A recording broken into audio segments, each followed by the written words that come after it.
Welcome back to our sessions on the Brahms opus 122 chorale preludes. And today we're looking at the chorale prelude on Herzlich, mich, erfreuen, Zeit. The hymn on which this prelude is based is a mid-German 16th century hymn which speaks of looking forward to a summer which represents the new heaven and the new earth, an eternal paradise which is discussed at appropriate length in the 14 verses of the original hymn, rather long verses at that. Interestingly, the melody was familiar at the time that the hymn was written as a folk song melody, also dealing with the joys of spring and approaching summer. And so, in a sense, the hymn piggybacked on the ideas that were raised by the melody or were evoked by the melody and turned them into a theological discussion. The hymn itself is still in the German hymn book. If you're in Scandinavia, you'll be familiar with a quite different hymn, but which deals with exactly the same subject in a very similar way, and that's the so-called sommarpsalm, which is familiar in Swedish as En vänlig grönskas rike drakt, and in Norwegian Så grønn drakt så rik duft, and in Danish as Det dufter lysegrønt av græs. But the point is that the hymn is uniformly positive and speaks of beauty and joy, and Brahms responds with a chorale prelude that is quietly happy. There are lots of curiosities about this piece. Perhaps the least important of them to start with is that it's the only piece in the set which uses a dynamic direction other than F or P, or PP in a couple of cases, and that is it starts by contrasting MF with F, and later on becomes a contrast between P and F.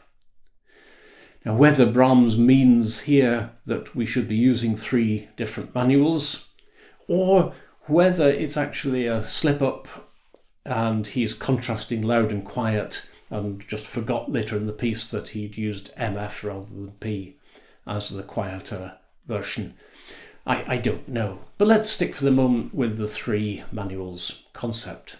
We'll notice that the F sections correspond to the chorale itself, and they're accompanied by the pedals.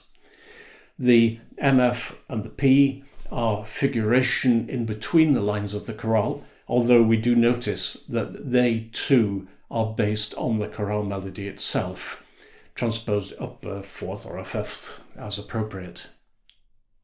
A rather bigger curiosity, though, is just what Brahms means by the figuration.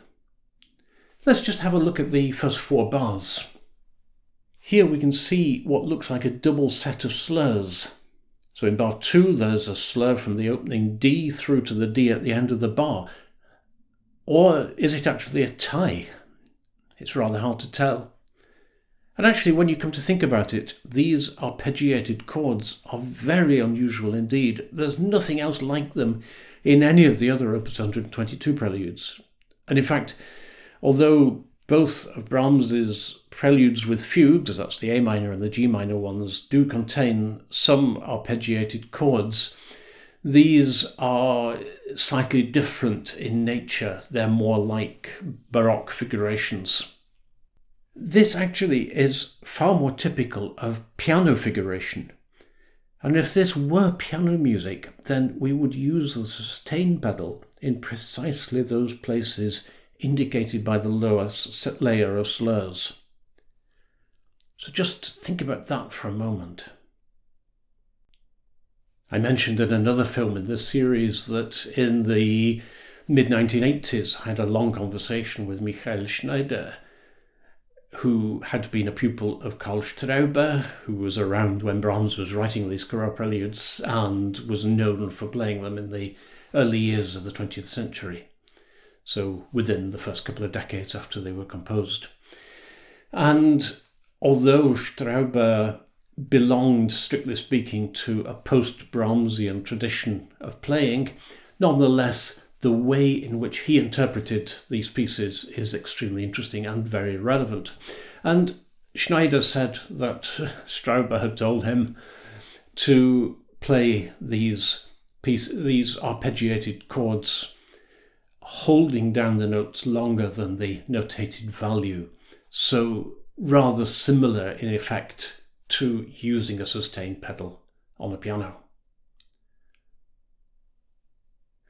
Now, whether or not we actually do that, we do certainly need to restore the missing up staves of the chorale melody there in bars 3, in such a way that the melody notes become notated as crotchets, not as quavers, as they are in the opening phrase.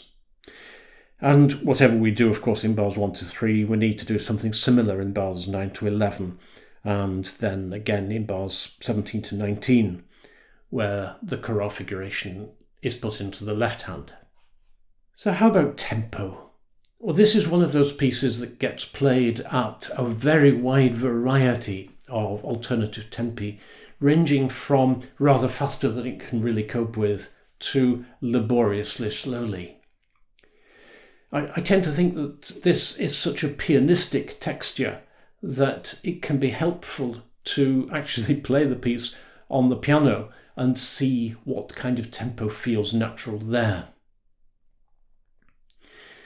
In any event, it will be the kind of tempo which both makes sense of those arpeggiated chords, doesn't turn them into a kind of melody in its own right, and which retains the easy flow of that chorale melody. Dee-da, dee-da, da-dum. So if that happy chorale melody just rolls gently along without the semiquavers becoming unduly fast, then we're in the right area.